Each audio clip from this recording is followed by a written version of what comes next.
কি গো আমার ফেসবুক বাসীরা, তোমরা সবাই কেমন আছো? আমি জানি তোমরা আমারা ভুললেই গেছো। তোমরা তো আমারা ভুলবাই, আমি কি আর তোমাদের আত্মীয় স্বজন? আমি যতটা তোমাদের আপন ভাবি, তোমরা কিন্তু ততটা আপন আমারে ভাবো না। যাই হোক গা, তোমরা যে পর হয়ে আপনার মতন করো এটা আমি বুঝি, সেই জন্যই তো তোমরা কমেন্ট করো, বলো আপু কেন ব্লগ ভিডিও দাও না, কেন ব্লগ ভিডিও দাও না। তোমার ব্লগ ভিডিও দেখতে তো খুবই ভালো লাগে, আবার তোমার কথা অনেক মজা লাগে। আমার ব্লগ ভিডিও যে তোমাদের কত ভালো লাগে, কত মজা লাগে, সেটা যদি আমি ব্লগ ভিডিও দেওয়া অফ না করতাম তাহলে আমি জানতামই। যাই হোক গা, অনেক দিনের আগের একটা ব্লগ ভিডিও নিয়ে চলে আসলাম তোমাদের মাঝে। এই ধরতে পারো 1 থেকে 1.5 সপ্তাহ আগের ভিডিও। গত 1 সপ্তাহ পর্যন্ত তো আমি কোনো ব্লগ ভিডিও দিতে পারিনি। কেন দিতে পারিনি, কি কারণে দিতে পারিনি সেটা এখন জানা যায়। মোট কথা হইতেছে আমার কয়দিন পরে পরে মাথার মধ্যে জানি কি হয় আমি নিজেও জানি না। মোবাইল হাতে নেই ঠিক আছে, ভিডিও এডিটিং করবো সেটাও ঠিক আছে, ভিডিও বানাবো সেটাও ঠিক আছে, হঠাৎ করে যাই সবকিছু ভুললা। তারপরে যে কি ভিডিও দেখা শুরু করি, সারাটা দিন আমার এমনই জায়গা। তাই আজকে চিন্তা করছি আজকে তোমাদের একটা ব্লগ ভিডিও দিয়েই ছাড়বো। মনে করছিলাম গতকালকে রাত্রে ভিডিওটা এডিটিং করবো, কিন্তু পারলাম না। ওই যে ভিডিও দেখতে গিয়ে ভুলে গেছি গা। যাই হোক, বেশিক্ষণ সময় নিয়ে মনে ভিডিওটা তাড়াতাড়ি শেষ করার চেষ্টা করবো, কারণ আমার আবার এই ভিডিওটা এডিটিং করে আবার বাজারে যেতে, কারণ আমার তো কেউ নাই, আমি তো দুনিয়ার মধ্যে একা, এই জন্য আমারই সব কাজ করতে হয়। নিজের দায়িত্ব তো নিজে নিয়েই থেকে আবার কিছু মানুষের দায়িত্ব আমার নিতে হয়। যাই হোক, ওইসব পেছালা এখন আর যাবো না। এই ব্লগ ভিডিওটা কবে অবশ্যই তোমরা বুঝতে পারছো। এই ব্লগ ভিডিওটা যেদিন আমরা মামি একসাথে শাড়ি পরছিলাম সেই দিনকার ভিডিওটা ছিল এটা। প্রত্যেক দিনই ভাবি ভিডিওটা দিব কিন্তু দেওয়া আর হয় না। আমরা তো যেদিন শাড়ি টাড়ি পরছিলাম সেদিন তো দুপুর থেকে সাজাগুজো শুরু করছিলাম, এই ধরো 2টা বা 3টার দিক থেকে শুরু করছিলাম। শাড়ি টাড়ি পরে ভিডিও টিডিও বানানোর পরে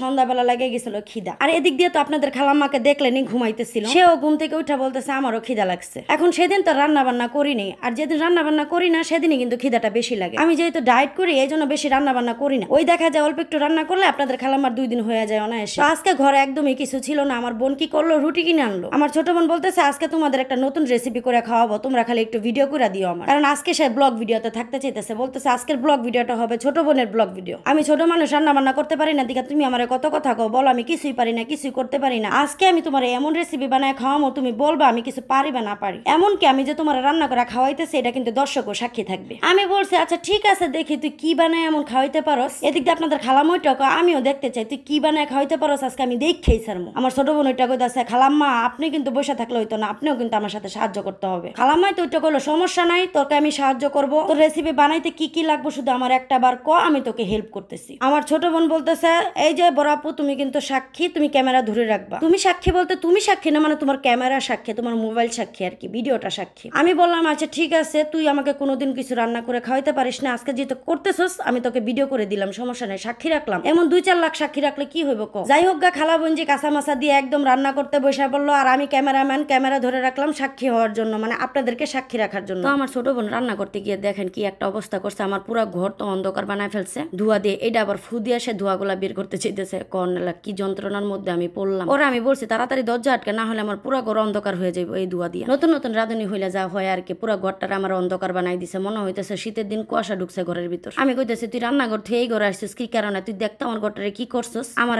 আরে তুমি বুঝো না, তুমি খালি দেখতে থাও আমি কি রান্না করি, তুমি আর দর্শকের যেন সাক্ষী থাকতে পারে, এই জন্যই তো আমি এই জায়গায় এসে রান্না করতেছি। রান্না করে যদি একটু ধোয়া হয় তাহলে সমস্যা কি, তুমি একটু শীতের দিনের ফিল করবা, কয়দিন পরে তো শীতের দিনই আইতেছে, তোমাকে আমি অগ্রিম শীতের দিনের ফিল করাইতেছি। এদিক দিয়ে তো কাশতে কাশতে এক একজনের অবস্থা কাহিল হয়ে গেছে। মোট কথা হইতেছে ছোট বোনের রাতে রেসিপি খামো তা আবার কষ্ট ছাড়া, এই জন্য আমার ক্যামেরাও ধরে রাখছে, খাটনিও করাইতেছে আমারে দিয়া। সবসময় দেখবেন ফ্যামিলির বড় সন্তানরা হয় বলদ, মাইজাডি হয় বালু ভাজা, আর ছোটডি হয় চালাকের সেরামুনি। বড়টারা যেভাবে ঘুরায় ফিরে খাইতে পারবেন, মাজারোডার কাছ থেকে তো বিন্দু পরিমাণ কোনো কিছু পাইবেন না, উল্টা সাফা মেরে দিব। ওদের সাফার সাথে আপনারা কুলায় উঠতে পারবেন না। আর ছোটটিরে দেখবেন একদম চুপচাপ ভাবে সুন্দর করে তার নিজের স্বার্থ নিজে উদ্ধার করে ফেলছে বুদ্ধি দিয়ে। আমার এই কথাটার সাথে যদি একমত হয়ে থাকেন তো অবশ্যই কমেন্টে জানাবেন। সবাই একমত হবেন না জানি, কিন্তু কিছু কিছু মাইজাডি তো আমার ভিডিও দেখবে, আবার ছোটডিও দেখবে, বড়ডিও দেখবে, সবাই দেখবে। সবাই সবার জায়গা থেকে কমেন্টের উত্তর দিন, কিন্তু যে যার জায়গা থেকে উত্তর দিলেও কিন্তু এটাই বাস্তবতা। এখন আমি বড় হয়েছি দেখে কথাগুলো বলতেছি এটা কিন্তু না, একদম মিলাই দেখেন আমার কথাগুলো একটা কথাও মিথ্যা ছিল না। তো আপনাগুলোকে কথা কইতে কইতে ভিডিওর মাঝখানে কিন্তু আমার বোনের রেসিপি বানানো কমপ্লিট হয়ে গেছে। আপনারা দেখছেন কিনা আমি জানি না, আপনারা দেখলে দেখেন, না দেখলে নাই। আমি কিন্তু আপনাগুলোকে কথা কইতে কইতে খাইয়েও ফেলাইছি, এমনকি খাইয়া যে কেমন মজা হয়েছে সেটাও রিভিউ দিতেছিলাম। তারপর খাওয়া দাওয়া শেষ করে ওই যে চামচ দিয়ে কলা খেতে হয় সেটার একটা ভিডিও করতেছিলাম। অবশ্যই এই ভিডিওটা এখনো আমি আপলোড দেই নেই। চিন্তাটা করেন এই ভিডিওটা যে আমি একটু এডিটিং করে আপলোড দিব একটা শর্ট ভিডিও, সেই সময়টুকু আমার হইতেছে না। সময় ঠিকই হইতেছে, আমার অলসতা ছাড়তেছে না। যাই হোক, চামচ দিয়ে কলা খাওয়ার মজাই কিন্তু আলাদা, সবগুলোই ভালো লাগছে। আর আমার ছোট বোনের রেসিপিটা আপনাদের কাছে কেমন লাগছে সেটা অবশ্যই জানাবেন। ও